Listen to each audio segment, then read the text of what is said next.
হরে কৃষ্ণ হরে কৃষ্ণ। আমরা এখন জানব যোগাই ও মাধাইয়ের উদ্ধার।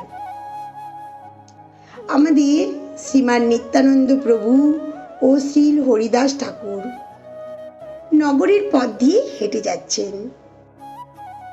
পথের মাঝে এক জায়গায় এক বিরাট জনসমাগম দেখতে পেলেন। সেখানে দুই ভাই যোগাই ও মাদাই নামে দুই ভাই মাতাল হয়ে গোলমাল করছে। তারা কিন্তু কেউ সাধারণ পরিবারের সন্তান ছিল না।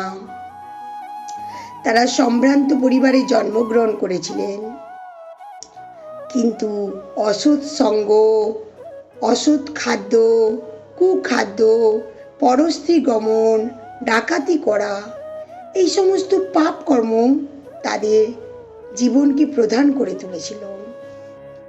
তা শুনে আমাদের নিত্যানন্দ প্রভু ঠিক করলেন যে প্রথমে এই দুইটি মানুষকে উদ্ধার করতে হবে।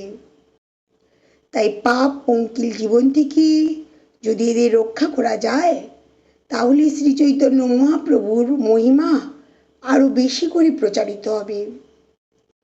তাই সন্ধ্যাবেলায় শ্রী চৈতন্য মহাপ্রভুকে এই কথা জানিয়ে তিনি কি করলেন, অনুরোধ করলেন যে খুব দ্রুত যেন এই দুটি মানুষকে উদ্ধার করা হয়। যখন নিত্যানন্দ প্রভু তাদের বোঝাতে গেল, তখন নিত্যানন্দ প্রভুর মাথায় কলসির বাড়ি মেরে রক্ত ঝরিয়ে দিল।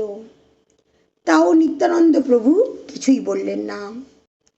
অতঃপরে স্বয়ং শ্রীমান মহাপ্রভু তাদেরকে আসল দৃশ্য দেখানোর জন্য সুদর্শন চক্রকে আহ্বান করলেন এবং নিত্যানন্দ প্রভু তখন তার অনুময় করে দুই ভাইকে ক্ষমা করার জন্য শ্রী চৈতন্য মহাপ্রভুর পায়ে পড়লেন এবং বললেন, প্রভু আপনার চরণে এদের স্থান দিন।